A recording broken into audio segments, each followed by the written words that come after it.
Oh, greetings to you all. It's so great to be here. Um, I just love that. I am spirit led always and everywhere. Sometimes we need to hang on to that, don't we? And it's not always the easiest thing to do. And the daily word, I am love into action, sharing acts of kindness. Wow, that was so appropriate. And indeed, as Lisa mentioned in her opening prayer, the greatest challenge to being alive on this earth sometimes is to witness the injustice of the world and not allow it to consume our light. Knowing that even with all that's going on in the world, we're always pulled, the seeds are in us from the get go, and we're always being pulled to a higher way of seeing things.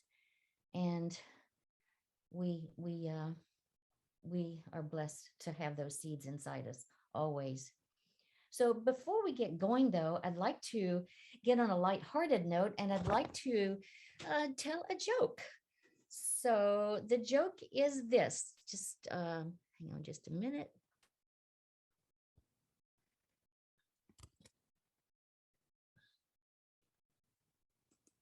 The joke is this. Oh, wait a minute. I had this all figured out, and here I struggle. Okay, ruining the joke here. Okay, tell me this. I have a question for you. What is brown and hairy and wears sunglasses? I'll give you just a second or two to think about the answer to that before Tim gives us the answer. What is brown, hairy, and wears sunglasses? Tim, would you give us the answer on the slide? A coconut, of course, on vacation.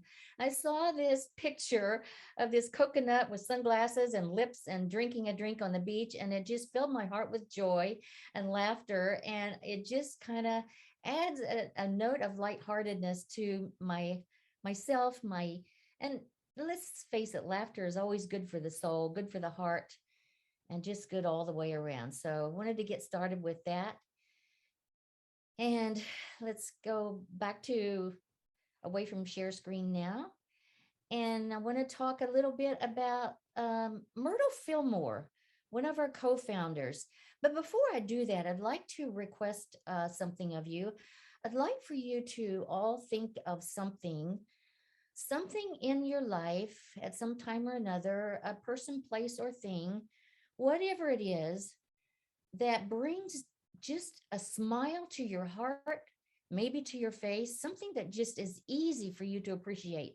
That anytime you think about it, you just go, oh, and it could be anything like ocean waves, a mountain scene, a picture. I have a picture of me with my granddaughter when she was 3 years old, and we're both in our fairy outfits, and the smile on her face is just makes me smile. It's easy for me to go there.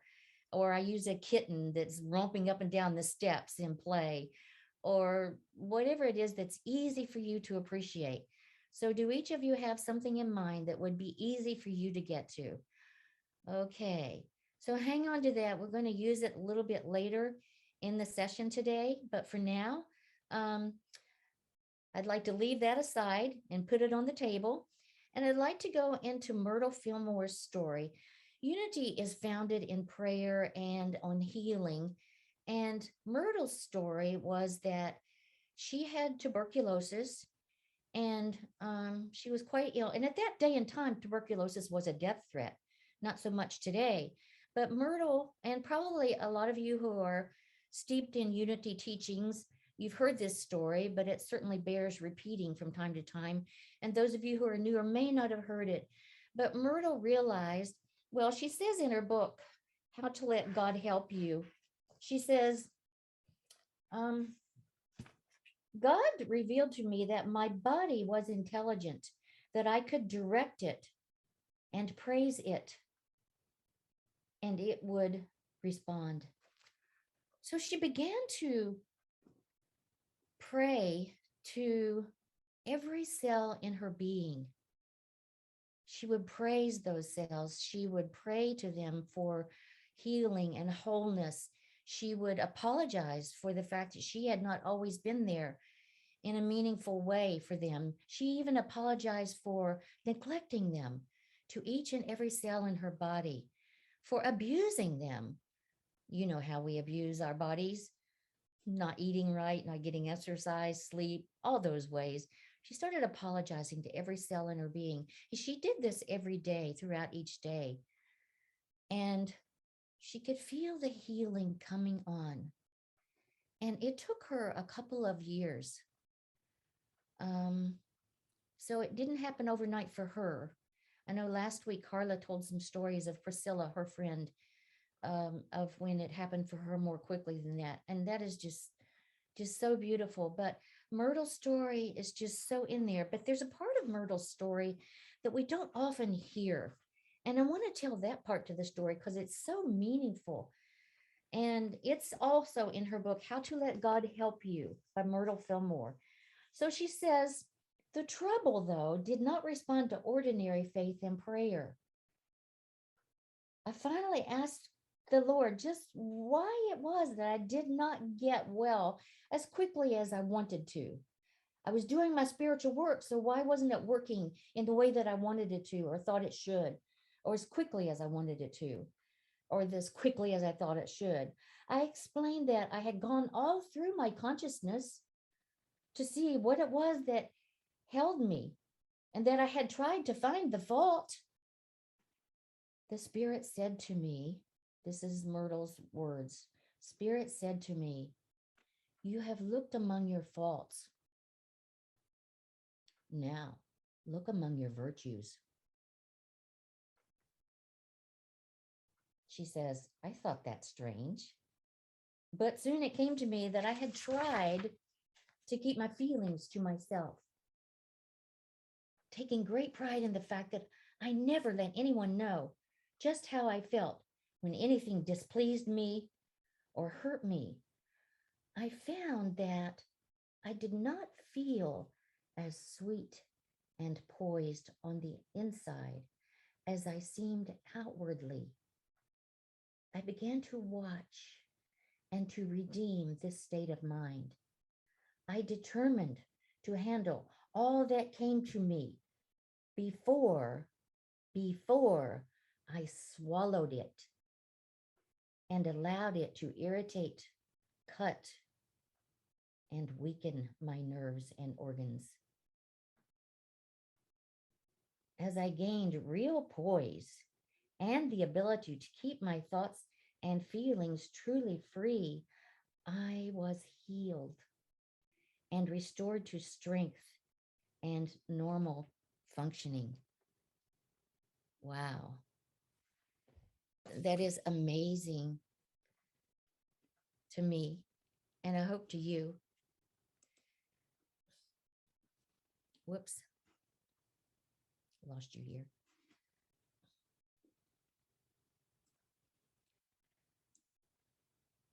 So, Tim, could you show the next slide?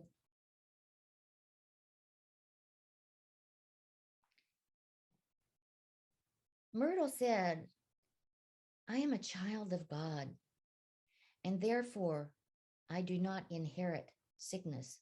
So she believed this with all her heart and soul. And that is what we're pulled to know and believe as well. Next slide, please.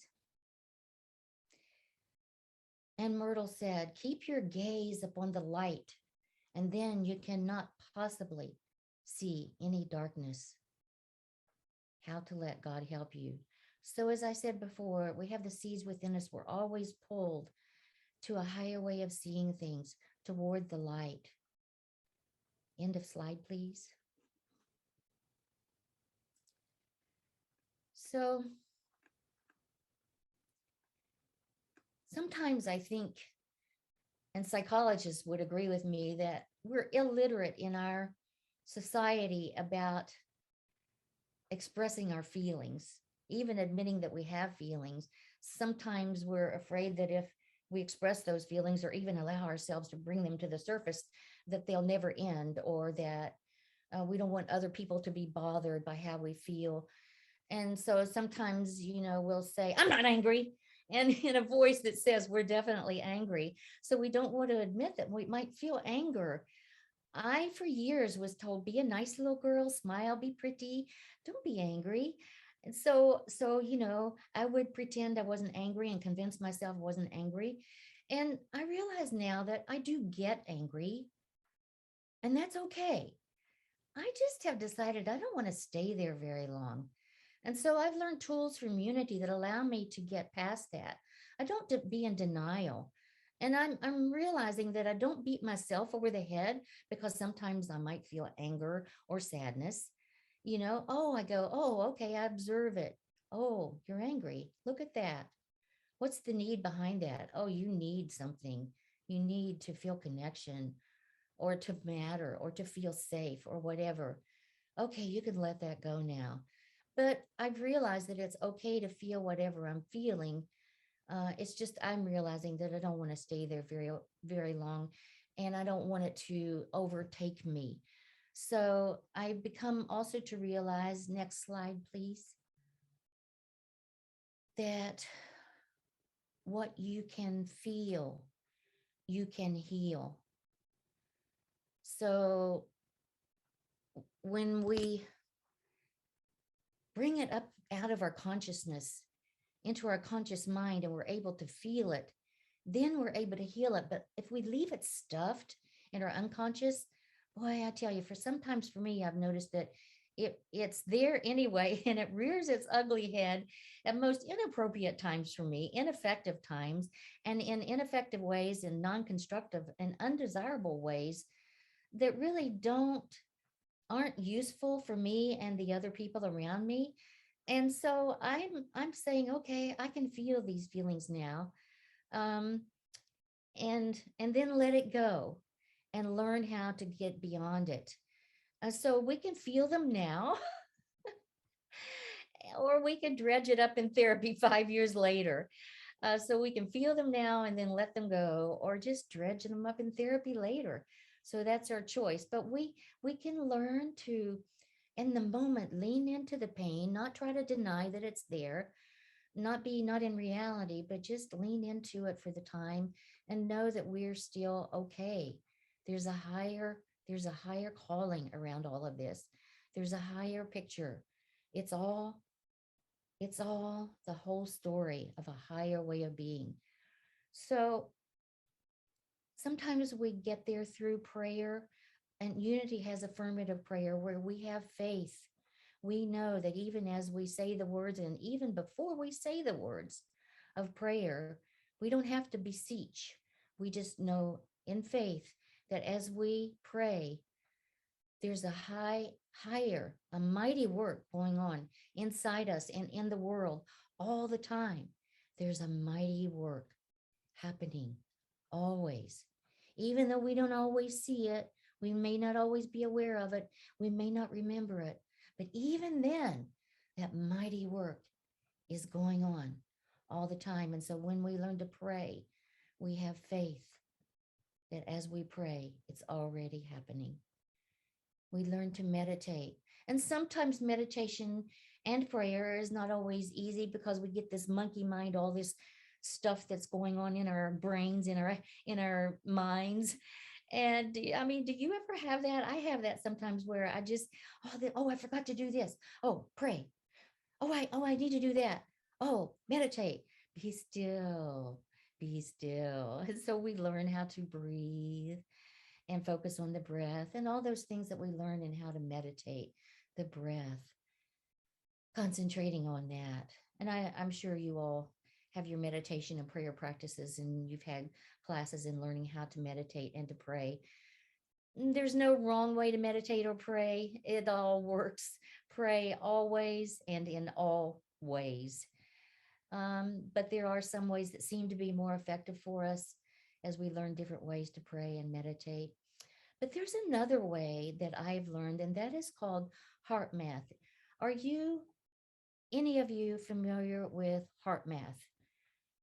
Okay, all right. And some of you may not have heard about it. There's a heart math organization in the Santa Cruz Mountains, and they've done years of research. And what we've been taught in our lives is that our brain, our intelligence is up here in our mind, in our brain. And especially in our culture, we've been taught to believe that. But what the people at the heart math, through their years of research, have found is that there's another organ in your body that's even more intelligent than your brain, and that is your heart. That it has more nerve cells and than the heart.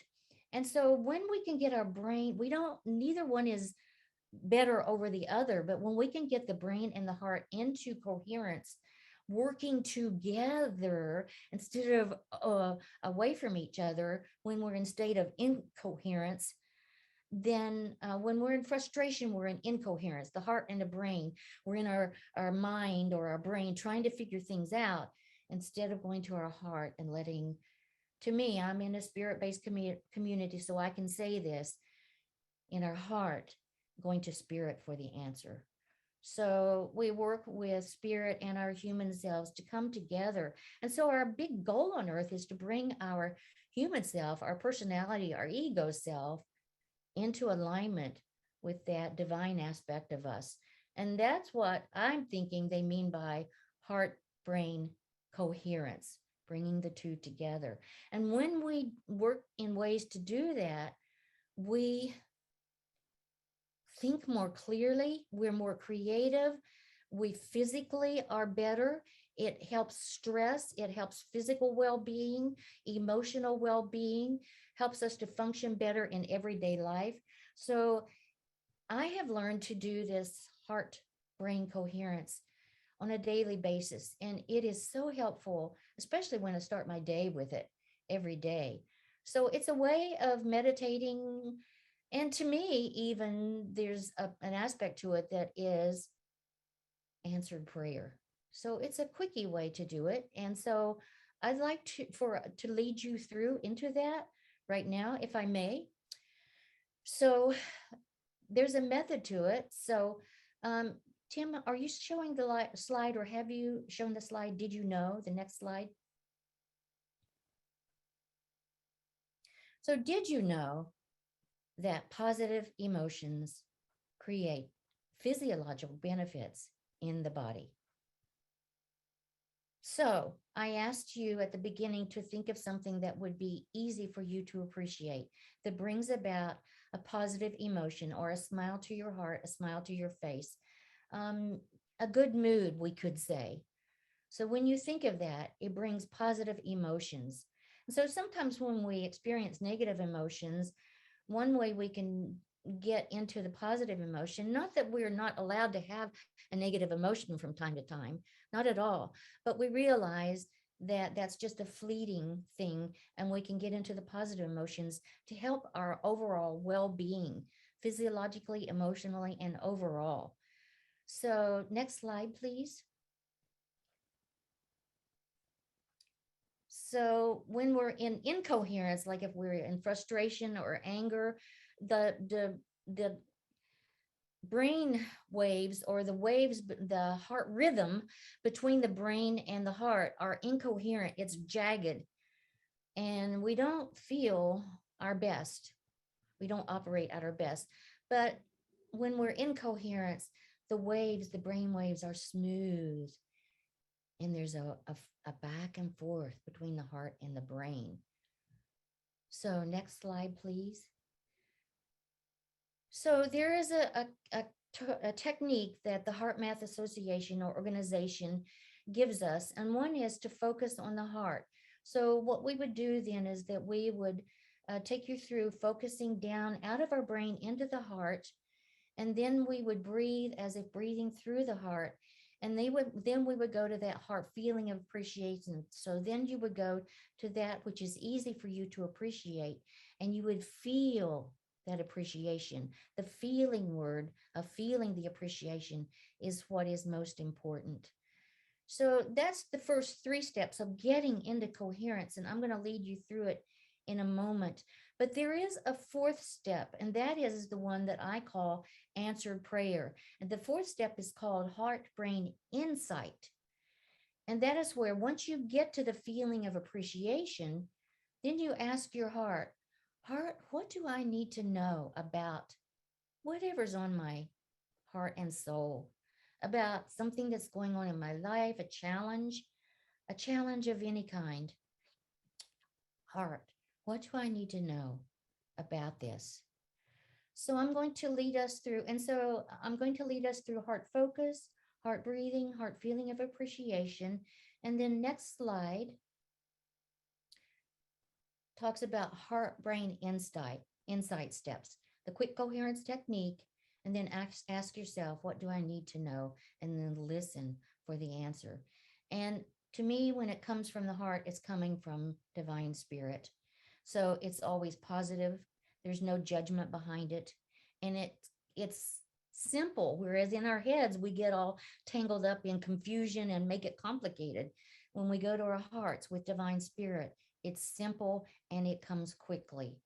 So if you find that it's you struggle with it coming, it might be that you're back up in your head and you can get back down into your heart gently, or it might mean that it will come later. So let's go through this technique. So I'm going to lead you right now. So when we get to the heart feeling of appreciation, the third step of coherence, then I'd like for you to ask yourself, what do I need to know? So we can take off the slides now as I lead you through. All right, so let's just focus down, down, down. And you may find it helpful to close your eyes if you feel comfortable. And you may also find it helpful to put your hand on your heart. Let's just drop our energy down, down, down into the heart. Focus on our heart.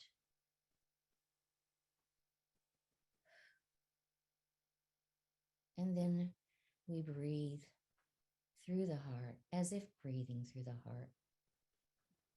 Rhythmically, normally, maybe a little more slowly than normal. Just breathing as if we're breathing through the heart.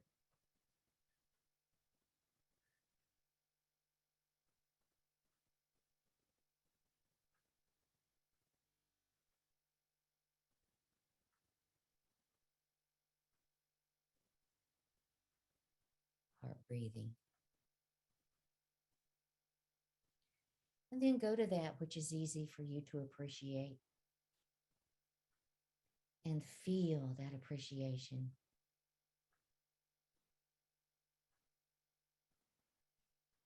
Whatever it is that brings a big smile to your heart. And then ask your heart, what do I need to know?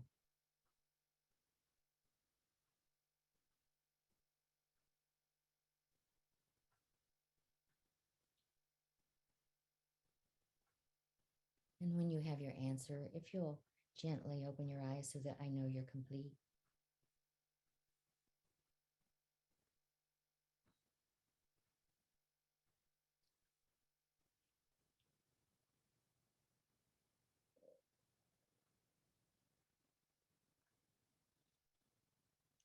Very good.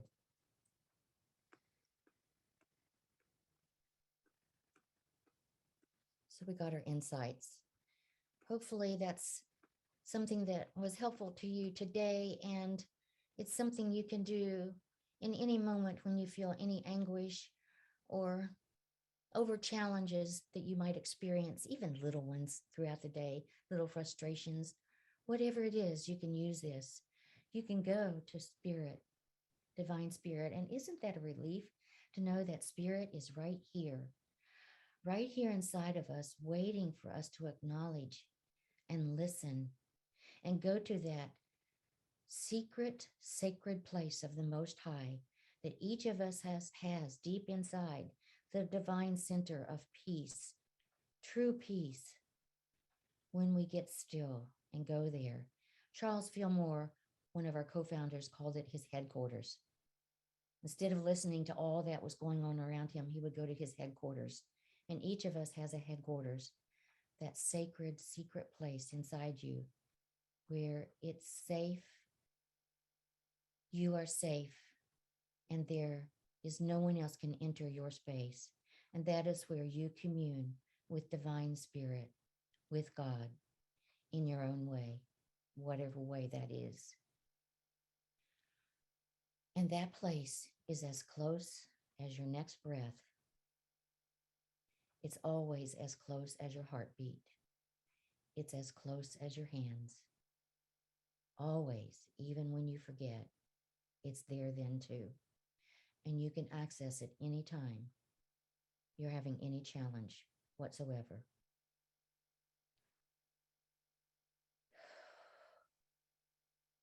Isn't that a relief to know that? And to remind ourselves of that.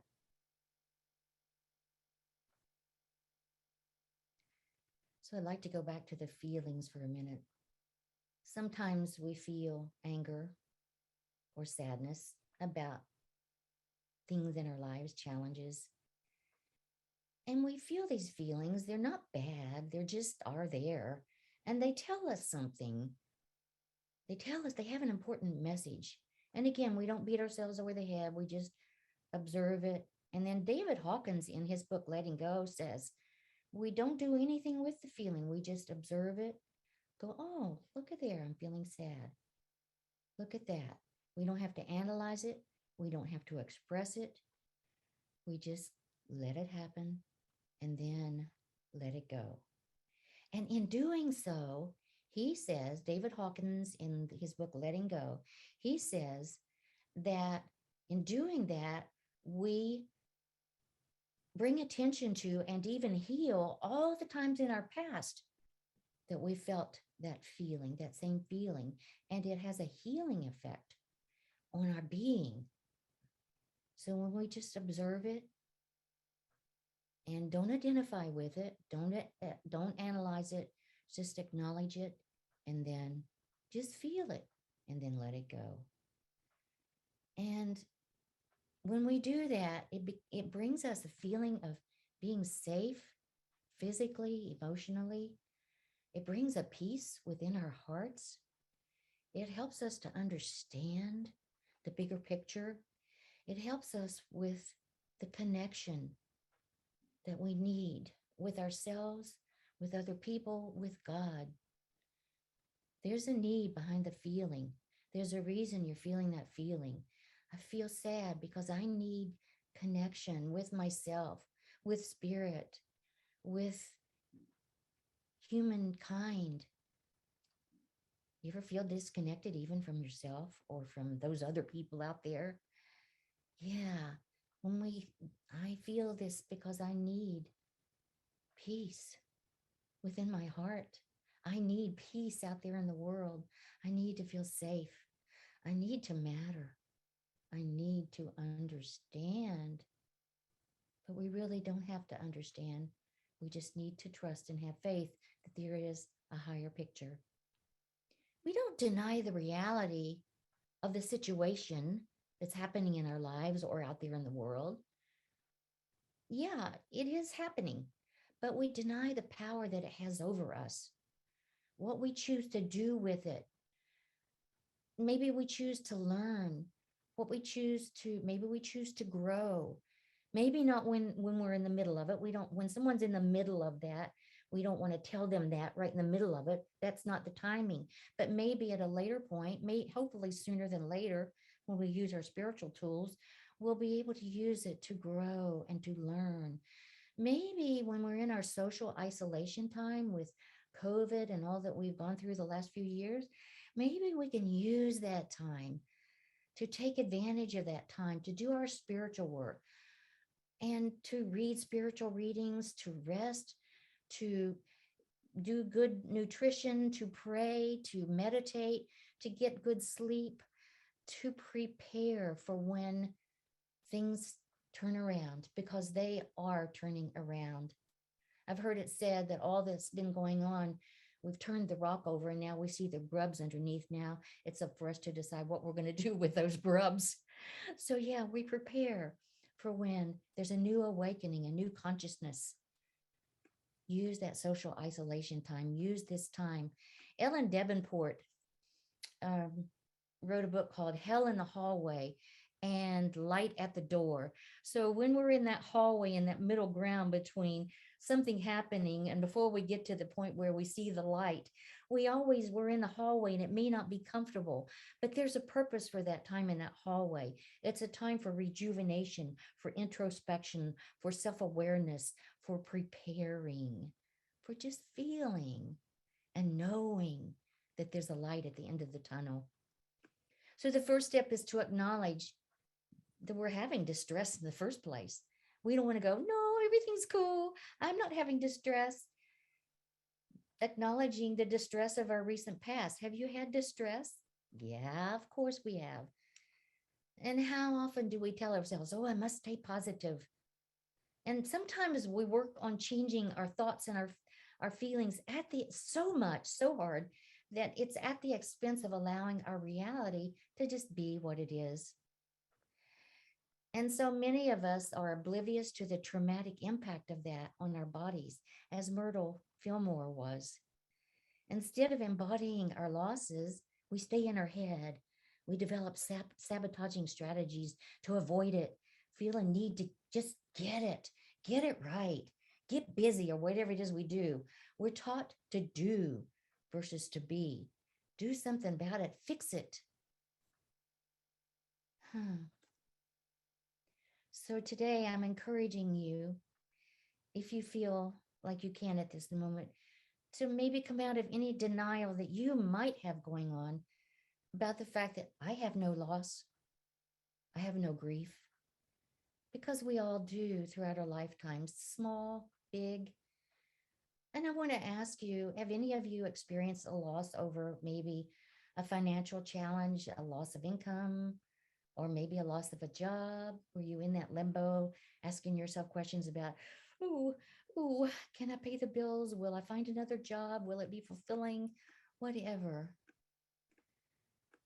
Have you ever had a loss about the ideal of how you had hoped a relationship would turn out, and then it didn't? Your dream of what could have been in the relationship or in life, some dream that you had. Have you had a loss of that? Have you ever lost a family relationship or a friend relationship due to opposing opinions?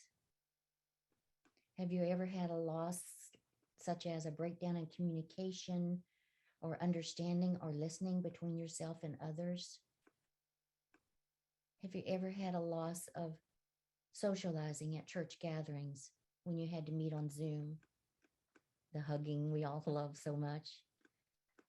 Have you ever lost out during COVID isolation on graduation ceremonies or weddings or vacations or saying goodbye to people you care about?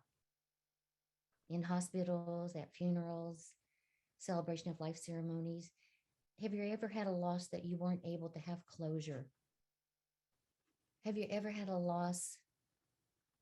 I don't know, how many of you have actually lost loved ones, either through them dying or just losing the relationship, maybe friends, acquaintances? Have any of you ever had a health scare, either you or someone you care about? I know that Reverend Carla, last week announced to the congregation that she's been diagnosed with breast cancer. And I would be remiss to not mention that and know that it's a challenge for Carla, Reverend Carla, and for Lisa, and for all of you. And I am with you. And we know that it's all part of a bigger picture. I'm just wondering, have you ever felt helpless or hopeless, like there is no answer, and how to have these difficult conversations with others, these crucial conversations? So we've all had losses, whatever those losses might be. And whenever we act out of grief or fear or anger, the results are always lacking. So I want to say there needs to be an opportunity for spirit, divine spirit, to get its hands on us And maybe that calls for a day, an hour, a few days of maybe no phones, no TV, no alcohol, no judgments, no talk, just holding hands, grieving, loving, waiting, offering our hearts to be mended and our minds to be illuminated by divine spirit, divine wisdom that's always here in our hearts, listening, listening. Maybe fasting of those things combined with a willingness to act on what comes from within us. Thoughts that originate not from fear or pain, but from an encounter with God, that still small voice. This is always best. So today I call for fasting that fills us to overflowing with love for ourselves and love for each other and love for humankind and an awareness, a compassion that tears down the walls between us and that heals us all individually and collectively. So we speak of divine wisdom, divine wisdom, divine guidance. Our GPS comes from the spirit of the Christ within us. Hope, hope is the voice that meets you in the storm and says, there is more than what you can see right now. Again, hope is the voice that meets you in the storm and says, there is more than what you can see right now.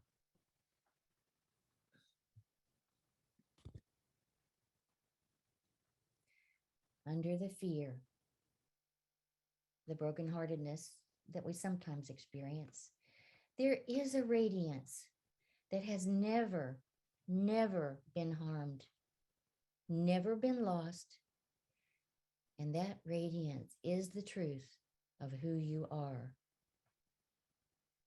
And that will never change. Lisa, can you lead us into meditation with your beautiful meditation music?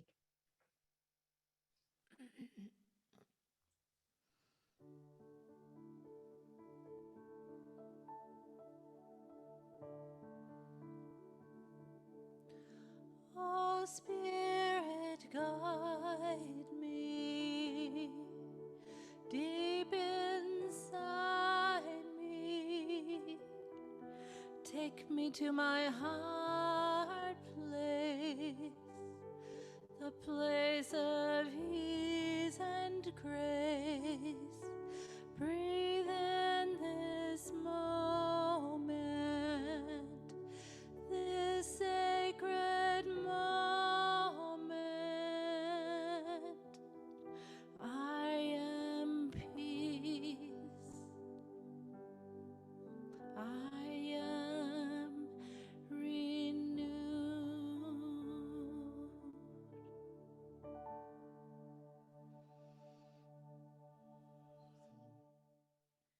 So I invite you to just relax. Relax your posture. Relax your muscles. Let go of any stuff, monkey mind business that's going on in your mind, in your head, and drop down into your heart. And some of you may want to close your eyes for this practice, or some of you may want to direct your gaze slightly in front of you, just maintaining a soft gaze and connection with your surroundings. And for a few moments during meditation this morning, let's allow Divine Spirit to get its hands on us, filling ourselves to overflowing with love and an awareness of actions that tear down the walls between us and heal ourselves and heal each other and heal the nation. During meditation, offering our hearts to be mended and our minds to be illumined. Settling in now. Let's relax and breathe.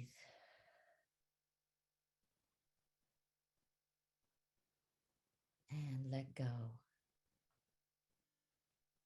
and open to receive.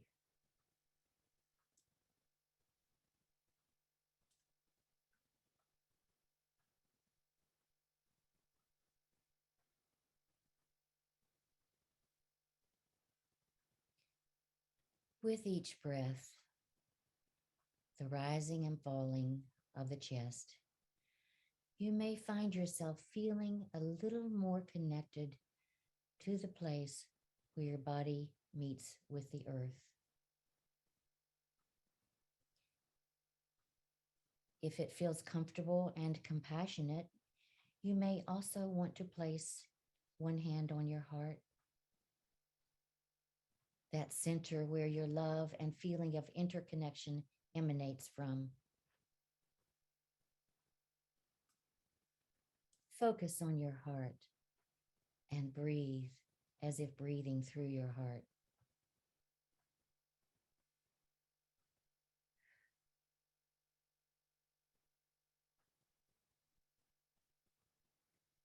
And then if you feel comfortable, you might perhaps place the other hand on the belly with the seat of our intuitive mind.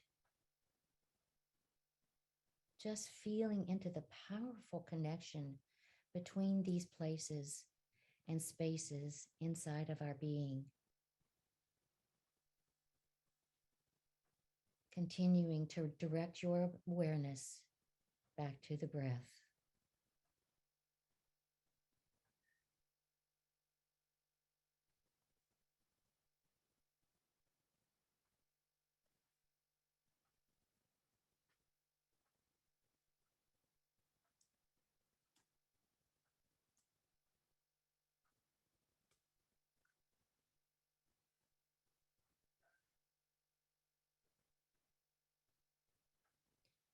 I invite you to bring the attention to the belly. And if the belly is being held tight right now, see if you can release it and allow those muscles to relax into a state of vulnerability and tenderness, tenderness, tenderness. Relax, breathe, let go, open to receive.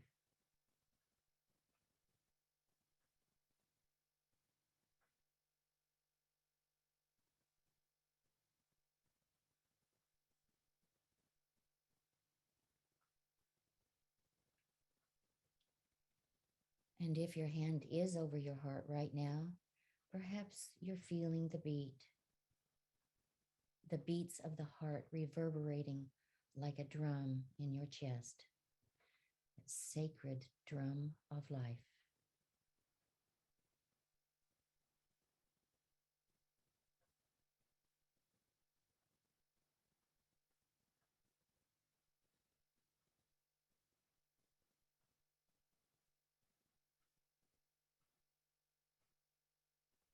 I invite you to scan your interior. Find the places of tension,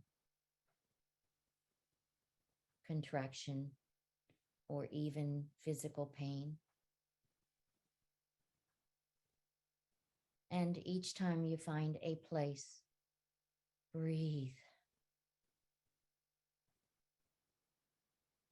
and offer it tenderness, tenderness, tenderness.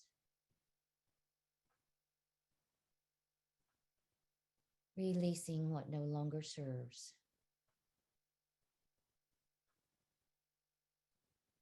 We are orienting around tenderness in the quiet as you slowly scan your body from head to toe for places of tension or pain where you might experience body sensations. Breathe into them one by one. Relax. Breathe. Let go. Open to receive.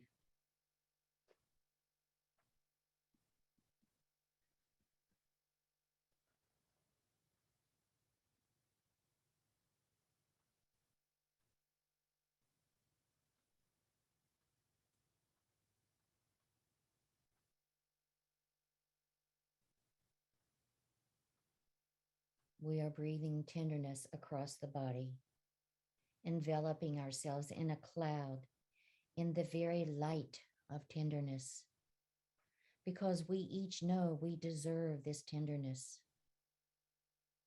Yes.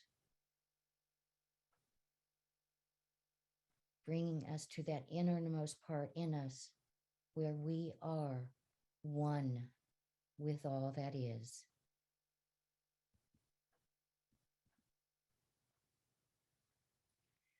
Remembering to breathe and further settle yourself into yourself and the space you are in. Notice your interior world, the tensions and pain, both emotional and physical. Relax. Breathe. Let go. Open to receive.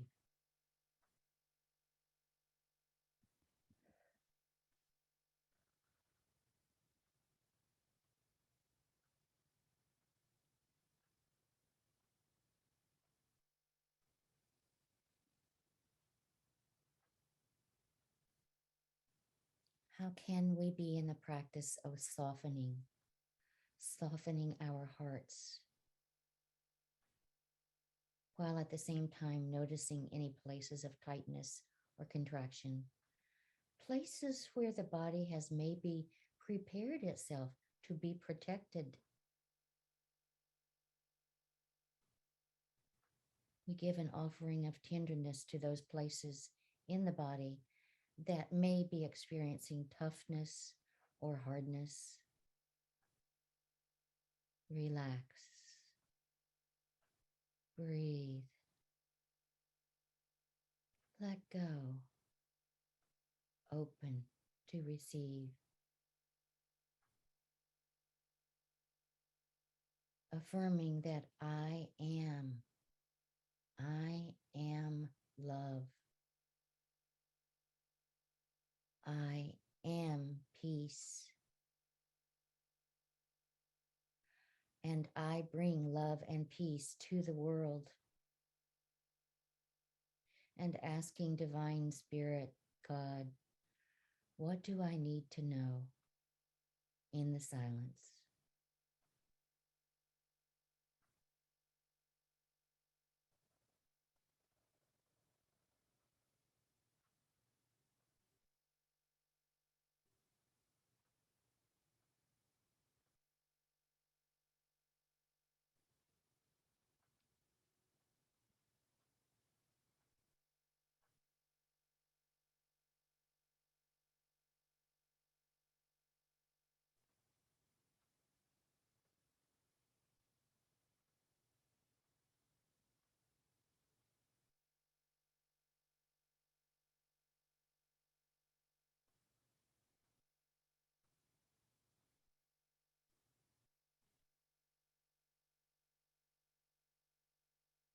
Slowly, slowly, gently starting to orient around the room, around your room, turning your head and your neck, looking in front of you and to the side of you, with tenderness, inviting a little bit of gentle movement into the body.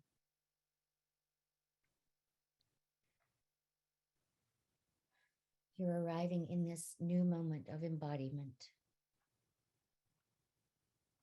bringing our consciousness and our energy back into this now moment. And we hold so much gratitude to everyone who has shared in this space this morning. And then we let it be. And so it is.